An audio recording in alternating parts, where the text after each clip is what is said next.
दोस्तों, इस वीडियो को आपको दिखाने का हमारा उद्देश्य सिर्फ इतना है कि आप ऐसे अपराधों से सतर्क हो सकें, ये अपराध आप तक पहुंच सके, क्योंकि कर्ज हर व्यक्ति लेता है और कर्ज लेने का अंजाम या आप किसी व्यक्ति के पास मदद के लिए जा रहे हैं तो सतर्क हो जाइए, कहीं ऐसा ना हो कि उसके इरादे भी रवि की तरह इतने खतरनाक हो या फिर वो कर्ज देने के बहाने आपका किसी तरह से फायदा उठाने की सोच रहा हो।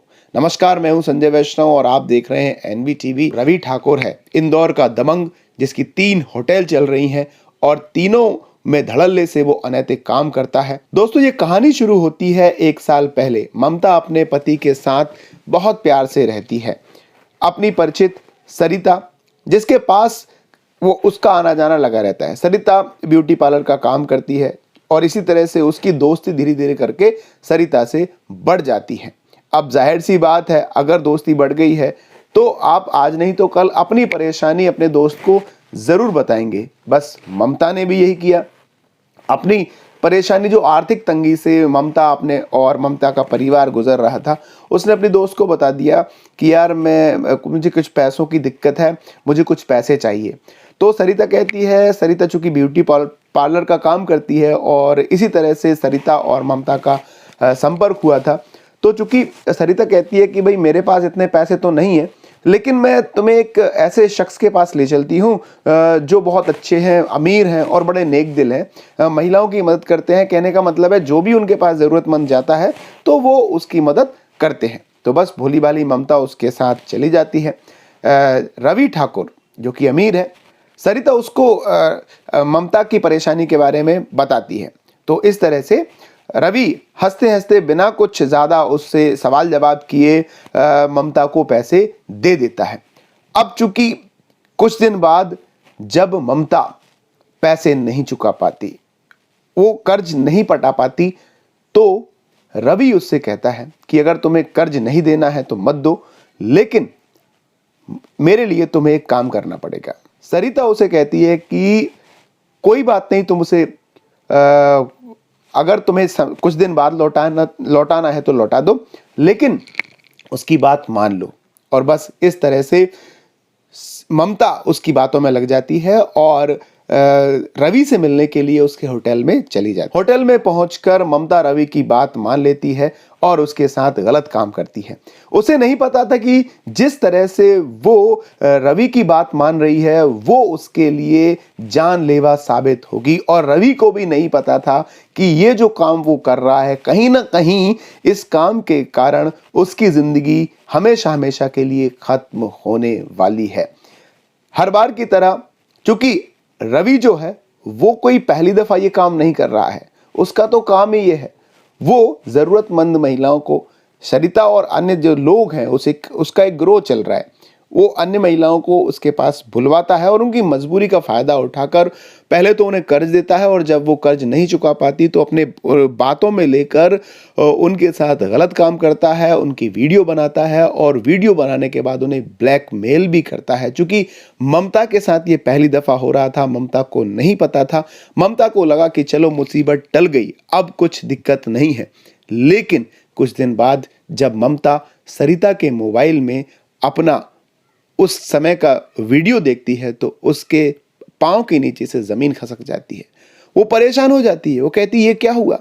तब उसे सरिता और रवि की सच्चाई पता चलती है कि ये कोई पहली बार नहीं हुआ, पहली महिला के साथ नहीं हुआ, बल्कि ऐसी कई महिलाएं हैं जिनके साथ सरिता और जो रवि है वो ऐसा काम करते हैं। सरिता चूंकि रवि से अलग नहीं है, वो रवि के साथ लिव इन में रह रही है। अब जब धीरे धीरे सरिता को उसके बारे में पता चलता है तो कहीं ना कहीं परेशान होती है और कुछ दिनों तक तो, लगभग 1 साल तक तो उसकी बातों में लगती है और जो उसके इरादे रहते हैं वो कहीं ना कहीं उसे पूरा कर। घटना जब मोड़ लेती है तब एक दिन अचानक ममता और रवि के बीच में जो चैटिंग होती है उसके शॉर्ट्स या वो चैट ममता का पति नितिन पढ़ लेता है।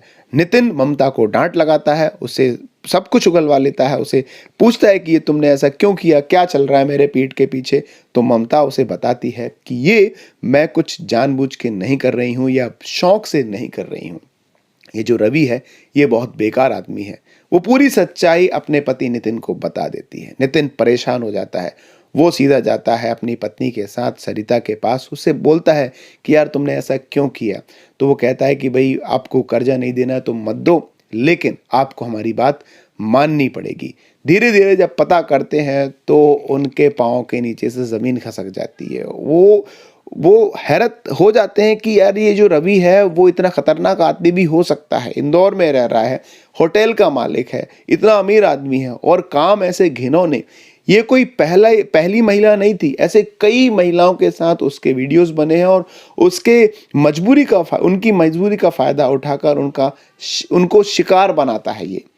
तो वो रवि से बात करता है। चूंकि रवि और ममता के कद में ज़मीन आसमान का अंतर है। रवि बहुत बड़ा पैसे वाला आदमी है, नितिन इतना उसके पास पैसा नहीं है, वो आम आदमी है। नितिन उससे रिक्वेस्ट करता है, वो नहीं मानता है। बस फिर क्या था, नितिन ममता के साथ सरिता और उसके प्रेमी रवि को ठिकाने लगाने का प्लान बना लेते हैं। योजना के मुताबिक वो पहले सरिता के घर पहुंचते हैं। सरिता को घर जाकर उसे पहले मौत के घाट उतारते हैं और फिर उसका मोबाइल लेकर ममता सरिता बनकर उसको रवि को फोन करती है कि मैं परेशानी में हूं, मुझे कुछ पैसों की जरूरत है, तुम जल्दी यहाँ पर आ जाओ। रवि ठाकुर को इस घटना के बारे में कोई भी अंदाजा नहीं है कि उसके साथ अगले ही पल क्या कुछ घटने वाला है। वो समझता है कि कहीं ना कहीं जो फोन है वो उसकी प्रेमिका सरिता ने किया है और वो तुरंत कुछ पैसे लेकर सरिता के घर पहुंचता है। वहां पर उसे मिलती है ममता। उसे अभी तक कुछ भी नहीं पता कि यार ये क्या हो रहा है। दूसरे कमरे में सरिता की लाश पड़ी है, लेकिन अभी उससे वो अवगत नहीं है। ममता किसी तरह से उसे बातों में उलझाए रखती है। इतने में पीछे से आकर तलवार से उसका जो पति नितिन है वो रवि पर ताबड़तोड़ हमले करता है। तकरीबन 22 हमले उस पर करता है और उसे इस तरह से मौत के घाट उतार देता है। घटना को अंजाम देने के बाद नितिन और ममता वहां से फरार हो जाते हैं और 2 दिन बाद जब पुलिस इस घटना के अंजाम तक पहुंचती है तो उन्हें पूरे की पूरी जो घटना है वो पता चलती है। और जब पुलिस उन्हें गिरफ्तार करती है पति पत्नी को, तो वो सारी की सारी सच्चाई बताते हैं कि आखिर कैसे इस रवि ने ये घटना करने के लिए, इस घटना को अंजाम देने के लिए मजबूर किया।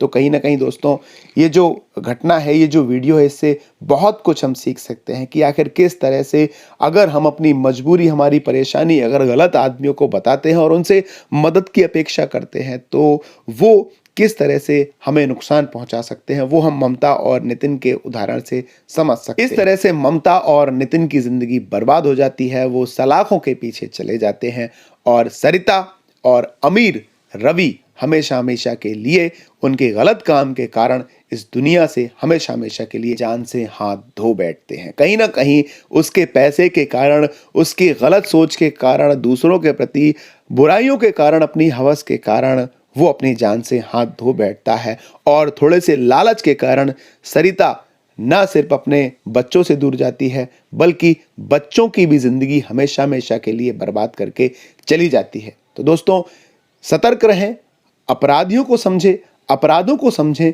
और बचकर रहें। अपने परिवार का बहुत सारा ख्याल रखें। और यदि आप कोई परेशानी में है, किसी के पास कर्ज लेने के लिए जा रहे हैं, तो एक बार नहीं 10 बार सोचें।